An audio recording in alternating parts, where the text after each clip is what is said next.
Si le paradis existe, il est en Norvège. On y accède par une route qui serpente dans un univers magmatique, ponctué de lacs et de neiges éternelles, sous le soleil exactement.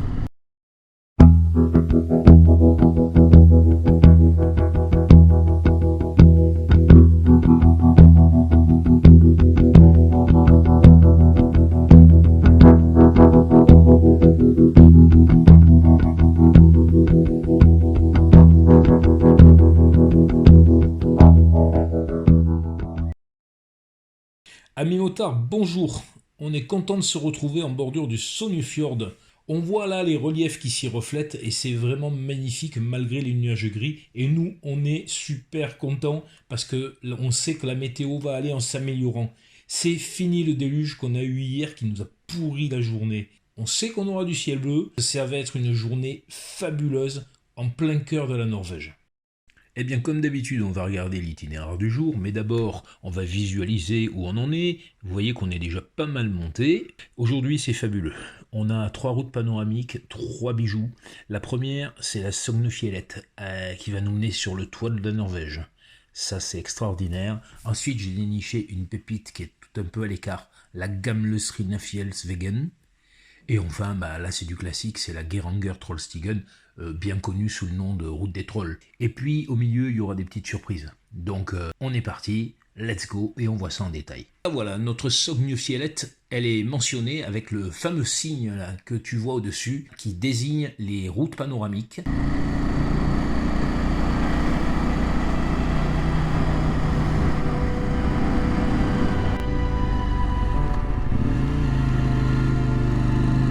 On a quitté Skjolden et on attaque la Sognefjellet. C'est carrément une route de montagne. Pour le plaisir qu'on prend en tant que motard, on est quasiment sur une route alpine.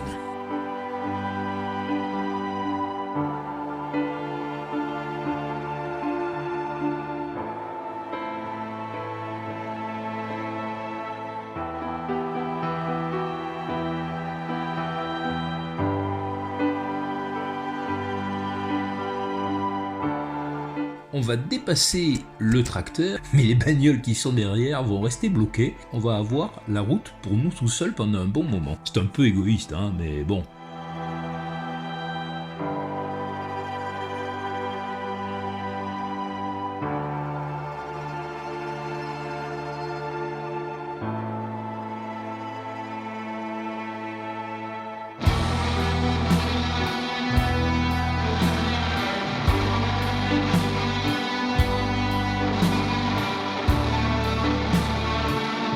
Faut quand même garder en tête qu'on est parti du Sognefjord, c'est-à-dire du niveau de la mer. On va atteindre le col le plus haut de toute la Norvège. Il y a une sacrée montée et donc c'est un super plaisir. En plus, le ciel est encore un petit peu gris, donc plus on monte, plus on se rapproche des barbules, et c'est vachement beau.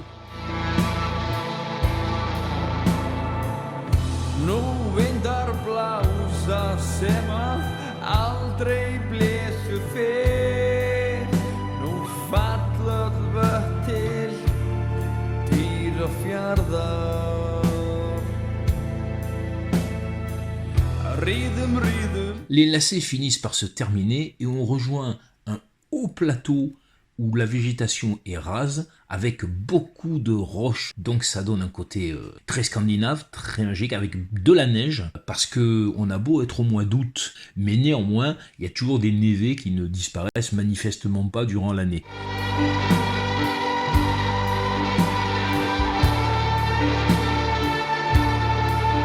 Et si on regarde le GPS, on voit qu'on vient de dépasser 1300 mètres.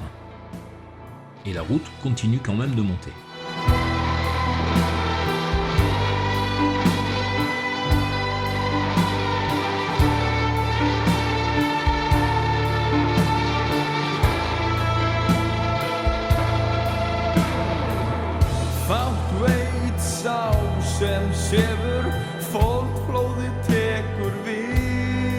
La route se poursuit sur quelques dizaines de kilomètres sur ce haut plateau. Elle grimpe encore un petit peu et c'est une ligne de partage entre 2 parcs nationaux, le Breheimen sur la gauche, le Jotunheimen sur la droite. Et si vous regardez ces montagnes, vous apercevez que c'est la région des glaciers. On a vu des belles choses depuis qu'on est arrivé en Norvège, on a vu même des très très belles choses, mais là c'est super impressionnant.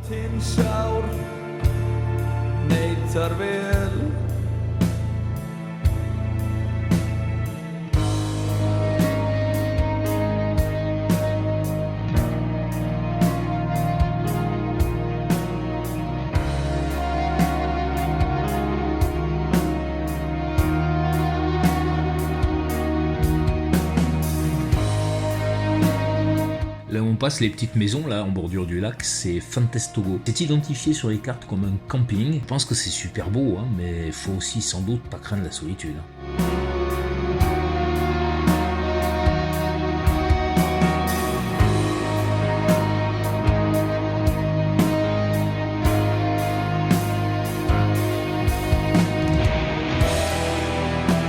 Et là donc le bâtiment qu'on voit c'est la Sonefjellshytta, c'est un lieu d'hébergement, un hôtel-restaurant, avec deux vieux bâtiments en bois qui ont été reliés par un nouveau qui allie le métal et le verre.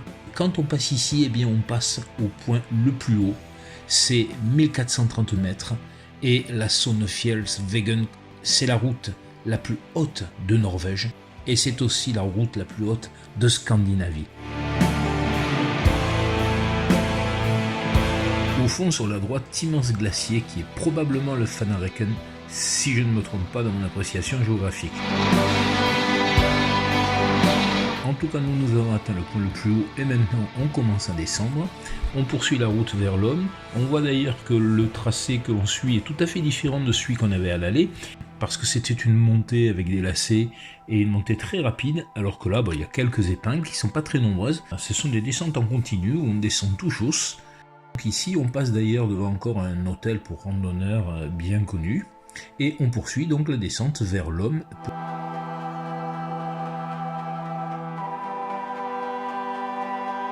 Là-haut, il y avait une espèce de violence des éléments, encore qu'aujourd'hui, il n'y avait pas de vent, mais quand ça souffle, ça doit être très impressionnant. Là, ça reflète une grande tranquillité, c'est très apaisant. On suit une grande rivière, et puis ensuite on est dans une vallée extrêmement verdoyante, et puis tranquillement on arrive à la ville de l'Homme. Alors c'est bien sympa parce qu'on arrive à l'Homme, c'est l'heure du déjeuner, il fait super beau. Attirez votre attention, vous voyez sur la droite, il y a un Vin Monopolette. Ça c'est les magasins d'État, ce sont les seuls qui sont habilités à vendre du vin. Il paraît que c'est assez cher, on n'a jamais eu le temps d'y aller. Nous on est allé juste à côté où il y avait un magasin extra. Alors c'était le cas de le dire, c'était vraiment extra. On est allé faire nos courses et puis quand on est sorti, on était sur la place de la mairie. À côté des grandes surfaces style Coop, Extra, ils mettent toujours des tables et des bancs en bois. En sortant du magasin, on s'installe. C'est typique de la mentalité norvégienne et nous, on a trouvé ça super. Donc on s'est fait un festin de roi avec du maquereau en boîte, des chips qui sont excellentes. Allez, bon appétit! Quand on en a eu assez des nourritures terrestres, eh bien on s'est penché sur les nourritures spirituelles, et il se trouve qu'à l'Homme, il y a un truc qui est super, c'est une des églises en bois debout. Un bel édifice que vous voyez là sur le film, qu'on est allé voir. J'ai que des photos à vous montrer parce que c'était difficile de filmer, il y avait un groupe de personnes, enfin bref voilà, on s'est fait discret. Les églises en bois debout, on les appelle comme ça parce que c'est la verticalité du bois, c'est monté sur une structure voilà, de poteaux en bois, un peu comme une structure de bateau, et vous voyez l'intérieur. Si vous y allez, faut aller voir parce que c'est vraiment génial. Après cette visite, on va quitter l'Homme, on va récupérer la E15 qui est l'équivalent d'une ligne nationale avec de très jolis paysages. Et la grosse surprise qu'on a, c'est qu'on passe à travers un nombre incroyable de campings. On s'aperçoit que c'est une région hyper touristique en fait, mais c'est du tourisme norvégien, c'est du tourisme scandinave très responsable. C'est du camping pour des gens qui viennent faire du rafting, de la randonnée, probablement du ski en hiver. C'est évident que c'est pas tout bétonné, ça va de soi. On va rejoindre la deuxième pépite du jour, c'est la Gamle Strinefjellsvegen. On va faire une trentaine de kilomètres avant de bifurquer vers la gauche sur cette route.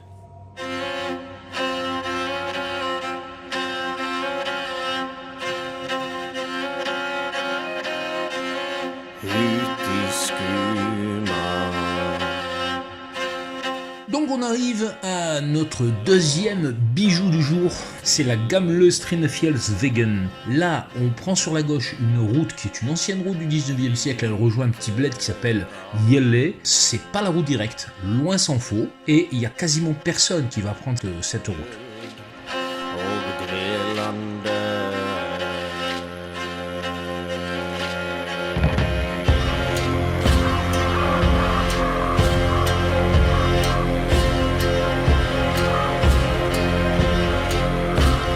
Je vous laisse profiter de la beauté de ces paysages. Cette route est très différente de celle qu'on a fait ce matin qui était vraiment en altitude, mais elle est magnifique. On a la chance là d'avoir une très belle lumière. C'est une succession de lacs, de névés. Vraiment c'est formidable. À noter sur vos tablettes.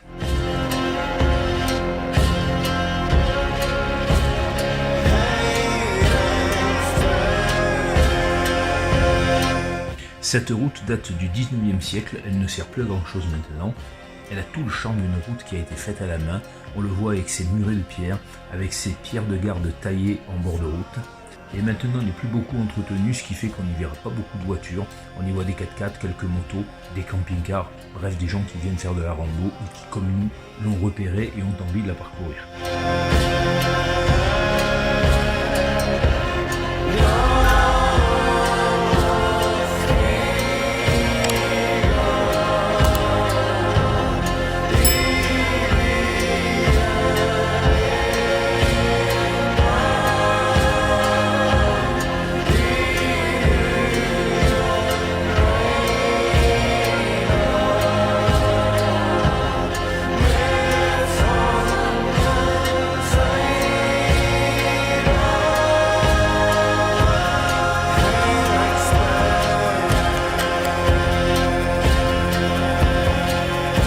Ça dure entre 15 et 20 km. Là, on arrive à une station.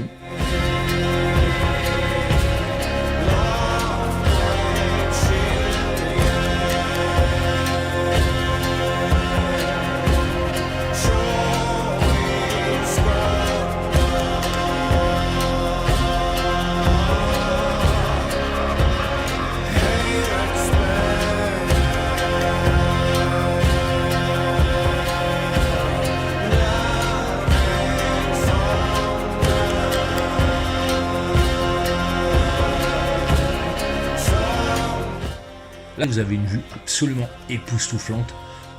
C'est une vue dont on profite tout seul. C'est extraordinaire. La journée d'aujourd'hui, vraiment, nous fait oublier l'espèce de catastrophe qu'on a vécue hier.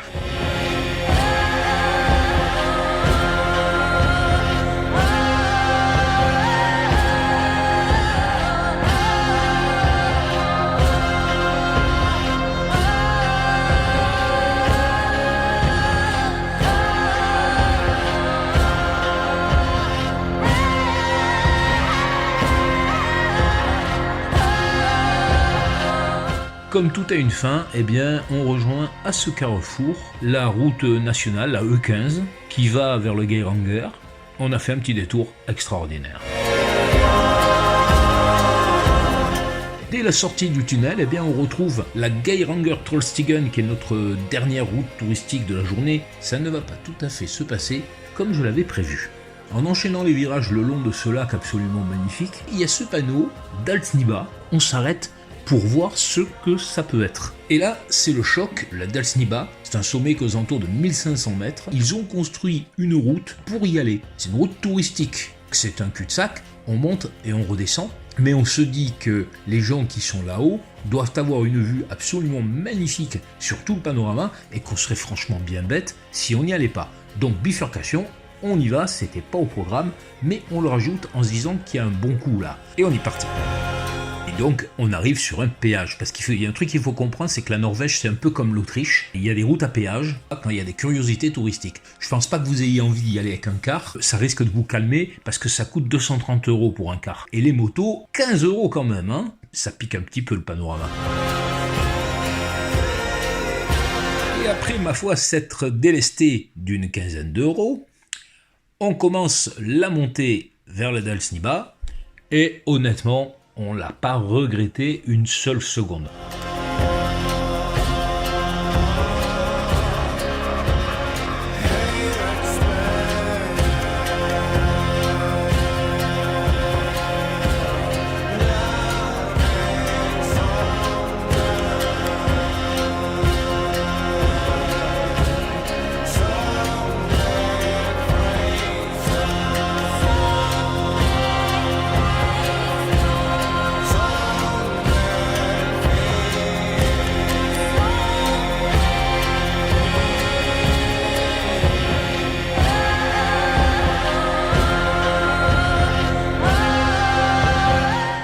a sur le GPS une petite idée du tracé de cette route.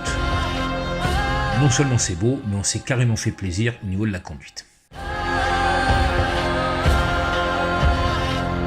Quand on est arrivé et qu'on s'est arrêté au sommet, on s'est aperçu qu'effectivement, on n'allait pas être déçu par le panorama. On surplombe tous les sommets des environs. En face de nous, là, il y a le Geiranger Fjord, avec un bateau qui est arrêté. Notre future route, ça va être d'abord de descendre tout ce qu'on a grimpé, plus la vallée en face de nous, pour rejoindre le niveau 0 au Geiranger Fjord. C'est parti!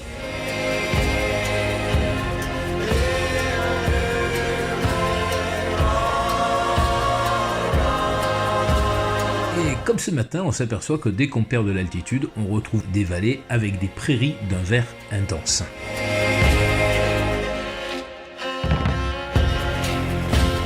Et nous sommes arrivés maintenant au niveau du Geiranger Fjord. Alors comme toujours en Norvège, quand on est descendu, il faut remonter. Et donc là, on repart, on escalade les versants du Geiranger. Mais dans cette journée où tout a été absolument formidable, la seule petite déception qu'on a eue, c'est cet endroit-là. Franchement, il y avait trop de monde.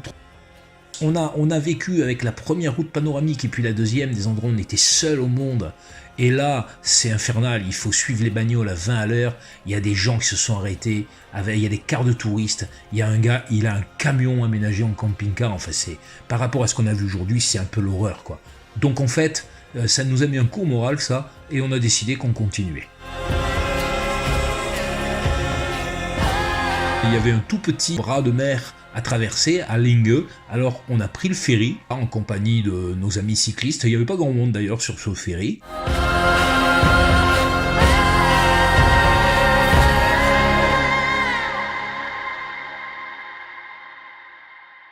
Et puis, on a continué quelques dizaines de kilomètres. Et ces kilomètres-là nous ont emmenés à la route des trolls, qui est la troisième perle de cette journée absolument magnifique. On est passé devant le panorama et on la descend. On va rapidement se débarrasser des quelques voitures là, qui nous empêchent de prendre du plaisir.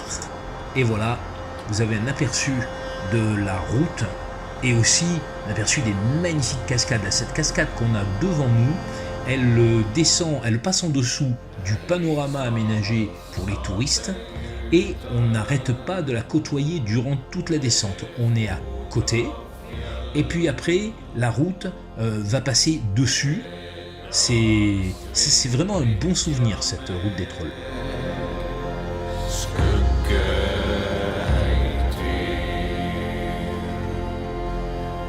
J'étais tout à mon plaisir de la conduite et de regarder le panorama. Je n'ai pas compté les virages, mais il y en a quand même un bon paquet et c'est super sympa.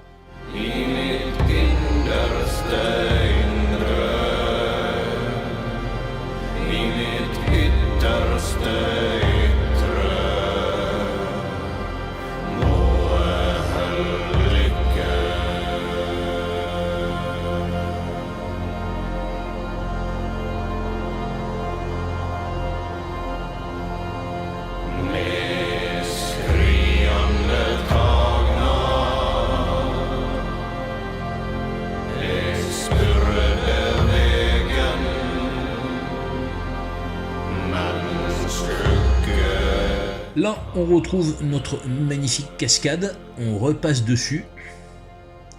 Il y a quand même de l'eau. Hein.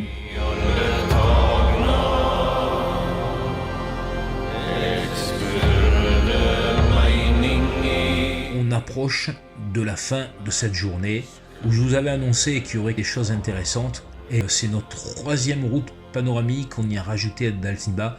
Aujourd'hui, franchement, on n'est pas fatigué parce qu'en plus il faisait beau, mais alors par contre, on en a plein les yeux et ça va nous faire des souvenirs absolument extraordinaires.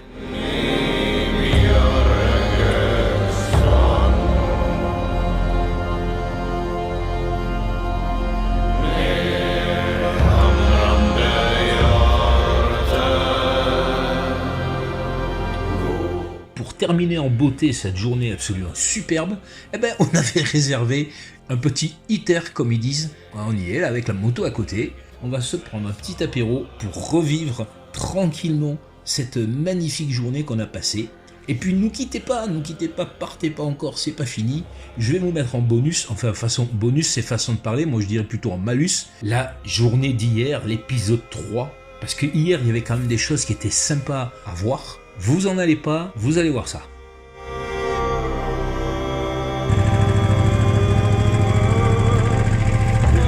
Bon, on avait regardé quand même la météo avant de sortir, on savait que ça se dégradait, qu'on n'aurait pas une belle journée, mais quand même, on a réussi à être surpris. Et voilà, sous la pluie, nous quittons notre jolie maison. Voilà, donc comme tous les jours, je vais te montrer l'itinéraire qu'on va parcourir. Alors déjà aujourd'hui, c'est pas pour me consoler que je dis ça, mais c'était une petite journée de repos. On faisait 260 km. Ça tombe bien parce qu'avec ce qui tombe, je pense que la journée va être pourrie. Donc voilà, donc on part, on remonte vers le nord avec la E39, qui est cette espèce de route nationale de liaison que de temps en temps on emprunte. Et puis on a une route panoramique, voilà, je te l'ai mise en rouge, je te l'ai surlignée. C'est l'itinéraire le plus joli de la journée. Donc celle-là, voilà, là ça craint un peu parce qu'il y a des choses magnifiques à voir. On va voir après comment ça va se passer. Pas très bien, je peux te le dire tout de suite. Et voilà, et puis ensuite on retrouvera le Sognefjorden, qui est un des plus grands fjords de la Norvège. Tu vois à peu près sur la carte sa dimension, c'est plus de 200 km. Et ce soir, on va coucher à Sogndal. Il n'y a plus qu'à croiser les doigts et espérer que cette pluie s'arrête de temps en temps. On y voit clairement plus loin, c'est superbe. On vient de bifurquer sur la route panoramique, c'est la Golarfjellet, cette route-là. La pluie a cessé de tomber, les nuages sont un petit peu plus hauts, la pluie ne vient pas complètement recouvrir l'objectif de la caméra, donc on va s'estimer heureux pour aujourd'hui. Et notre premier objectif, c'est les chutes de Likolefossen.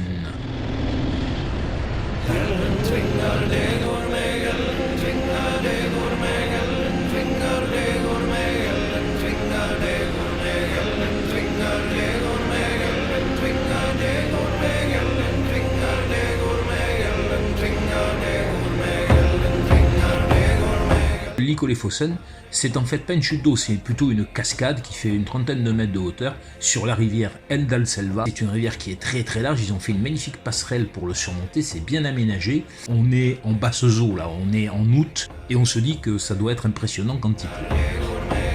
Donc voilà, on est reparti sous la pluie, c'est inutile de le préciser, parce que justement, là où on va, je vous laisse rigoler, parce que c'est, franchement, il faut le voir pour le croire, quoi. Le bol qu'on a ce jour-là, c'est phénoménal.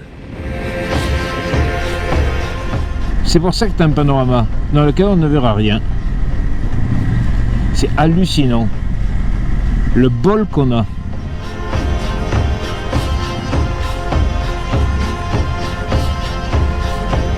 Une brume épouvantable. Donc, je pense qu'on ne va rien voir. C'est pas top, mais je le laisse dans la vidéo parce que si tu prévois un jour un voyage en Norvège, il faut savoir que c'est quand même magnifique et franchement, il faut le mettre dans le roadbook. Voilà, on est reparti. Je te cache pas qu'on roule un peu sur des œufs parce que la chaussée est quand même bien humide et puis nous on a des pneus un peu mixtes et puis même de toute façon voilà. Je vais pas non plus abuser là des images de la route parce qu'on va pas retourner le couteau dans la plaie, ça fait un peu mal. On finirait par se fâcher un petit peu là, mais franchement, par beau temps, ça doit être quand même super agréable à faire. Moi j'aurais tendance à dire plutôt en montée, mais bon, dans le sens en allant vers le Cap Nord, on va vers le nord, donc c'est plutôt dans ce sens-là que ça se fait, voilà.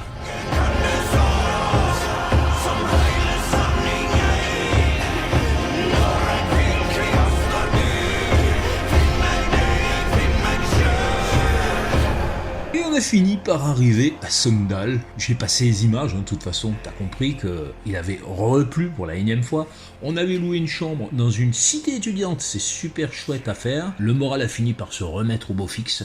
On s'est pas laissé aller, on a trouvé un endroit. La petite étudiante de l'accueil, elle nous a donné un endroit où on pouvait boire un bon coup et puis, paraît-il, manger bien pour pas cher. Alors on est allé se taper un fish and chips d'anthologie pour pas très cher, en tout cas au tarif norvégien, 17 €, c'est donné. Allez, tchuss, là c'est l'épisode 3, t'as déjà vu l'épisode 4, donc moi je te dis, au jour 5, allez, un road trip sinon rien.